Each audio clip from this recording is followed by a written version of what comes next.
함께봐 TV. 부모님과 자녀가 함께 모여 투자와 회계를 공부하는 함께봐 TV입니다.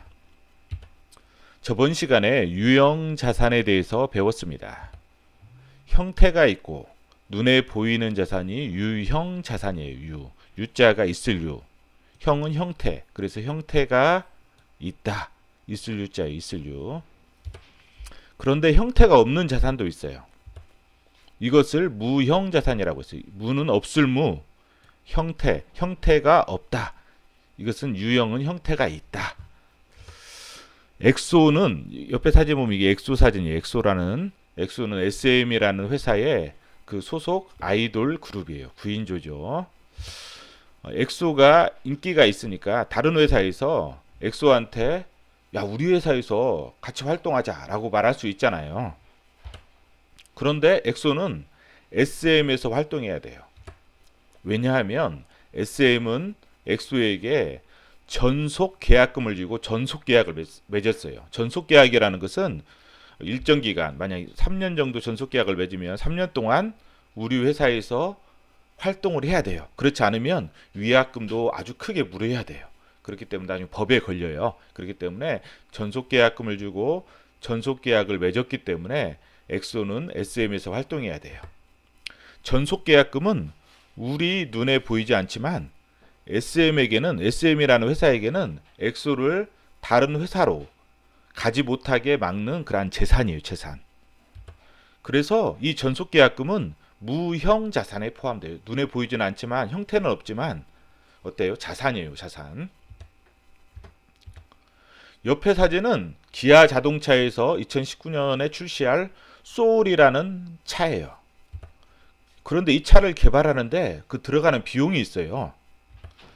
신차가 출시되기 전에 이 차에 대해서 설계도 해야 되잖아요. 설계도 하고 그 다음에 신차 모형도 만들고 금형도 만들고 금형은 우리가 여러 가지 모양을 대량으로 찍어내기 위해서 만드는 틀이에요. 틀.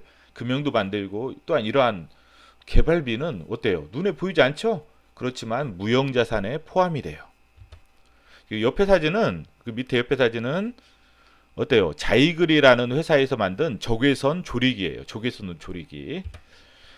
세계 최초 적외선 조리기를 만든 거죠. 이 제품이 잘 팔리면 다른 회사가 비슷한 제품을 모방해서 만들겠죠? 이때 이 회사는 적외선 조리기에 특허를 신청했어요. 특허권은 뭐냐면 이 기술은 우리 회사만 만들 수 있는 권리입니다 라고 표시하는 권리예요. 이러한 특허권도 눈에는 보이지 않지만 자이글이라는 회사에게는 다른 회사가 이 기술을 사용하지 못하게 막는 그런 재산이에요. 그래서 특허권은 무형 자산에 포함이 돼요. 옆에 사진은 골프장이죠. 골프장 회원권이 있으면 중요한 손님과 골프 약속을 잡을 때 아주 편해요. 그래서 회사에서는 회원권을 사서 가지고 있어요. 이 회원권도 눈에 보이지 않지만 골프장을 예약해서 사용할 수 있는 회사의 재산이에요. 따라서 회원권도 무형자산에 포함이 돼요. 주식회사 함께봐라는 회사가 주식회사 누가바라는 회사를 사려고 해요. 그래서 주식회사 누가바를 평가를 해보았어요. 회사의 총 재산, 자산은 회사의 총 재산, 회사 가지고 있는 총 재산이 1,000원이에요. 1,000원. 그런데 이 부채는 뭐예요? 갚아야 돼요. 이건 갚아야 돼요. 300원은 다른 회사한테 갚아야 돼요. 갚아야 될 게 300원이 있어요. 그리고 총 재산에서 갚아야 될 게 300원 빼니까 회사가 가지고 있는 순재산, 그러니까 부채를 뺀 순재산이 500원이에요. 500원. 회사의 순재산이 500원인데 어때요? 주식회사 함께봐는 주식회사 누가바한테 얼마를 준다고 했냐면 1,000원을 준다고 했어요. 1,000원. 1,000원. 1,000원을 주고 내가 살게 이렇게 제의를 해왔어요. 그래서 주식회사 누가바라는 회사는 주식회사 함께바에게 회사를 팔았어요. 이때 주식회사 함께바는 자 500원짜리 이 회사를 1,000원에 샀잖아요. 1,000원에. 그쵸? 이때 더 준 금액이 얼마예요? 500원을 더 줬죠. 500원. 500원을 더 줬어요. 500원을. 이 500원을 영업권이라고 해요. 영업권. 영업권은 눈에 보이지 않기 때문에 무형자산 같지만 원칙적으로는 무형자산이 아니에요. 무형자산은 따로 분리해서 사고 팔 수 있어야 되는데 영업권은 따로 사고 팔 수가 없어요. 영업권이라는 것은 이 회사를 전체 살 때 딸려오는 하나의 권리의 영업권. 영업권 더 준 금액, 프리미엄이라고 하잖아요. 프리미엄. 더 준 금액을 영업권이라고 하지, 영업권을 따로 내가 영업권을 너한테 팔게 이렇게 사고 팔 수가 없어요. 그래서 원래 원칙적으로는 무형자산이 아니에요. 영업권은 특허권이나 뭐 전속계약금은 따로 사고 팔 수가 있어요. 그렇지만 영업권은 사고 팔 수가 없어요. 회원권도 사고 팔 수가 있어요.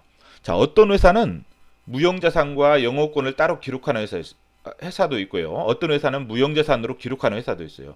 영업권은 원칙적으로 무형자산이 아니에요. 그래서 재무상태표에 어떤 회사는 무형자산, 그 다음에 무형자산이 아닌 영업권, 이렇게 해서 그 영업권과 무형자산을 따로 이렇게 기록하는 회사가 있어요. 그래서 영업권이 아닌 무형자산, 이런 식으로 따로 기록을 하는 회사가 있고, 또 어떤 회사는 그냥 무형자산 통으로 써놓고 무형자산 안에 영업권이 포함시키는 그런 회사도 있어요. 나중에 회사 실제 재무상태표를 읽을 때 혼동하지 말기 바랍니다. 무형자산은 눈에 보이지 않는 형태가 없는 그런 자산이에요. 전속계약금, 개발비, 특허권, 회원권 등이 있죠. 영업권은 무형자산에 포함시키는 회사도 있고, 또 영업권으로 따로 기록하는 회사도 있어요. 과거에는 공장을 지어서 제품을 만들어야 하기 때문에 유형자산이 아주 중요했어요. 그런데 4차 산업혁명을 맞이하는 시대에는, 지금 현대 우리가 4차 산업이라는 뉴스를 많이 보죠. 이러한 시대에는 무형자산이 상당히 중요해요. 그 우버라는 회사는 그 스마트폰 웹으로 승객과 기사를 연결해주는 플랫폼 회사예요. 그러니까 승객과 택시기사를 연결해줘서 택시를 잡을 수 있게 연결해주는 플랫폼 회사예요. 그런데 자동차를 갖고 있지 않지만 자동차를 만드는 BMW라는 회사보다 더 가치가 있어요. 직원도 10배나 적어요. 그런데 우버라는 회사가 BMW라는 회사보다 훨씬 더 비싸요. 에어엠비라는 회사는 숙박 공유 플랫폼을 가지고 있어요. 이 회사를 통해 호텔 등을 예약을 해요. 그런데 이 회사가 메리어트 호텔보다 더 비싸요. 4차 산업시대에는 유형자산보다도 무형자산이 더 중요한 시대예요. 오늘은 무형자산에 대해서 배웠습니다.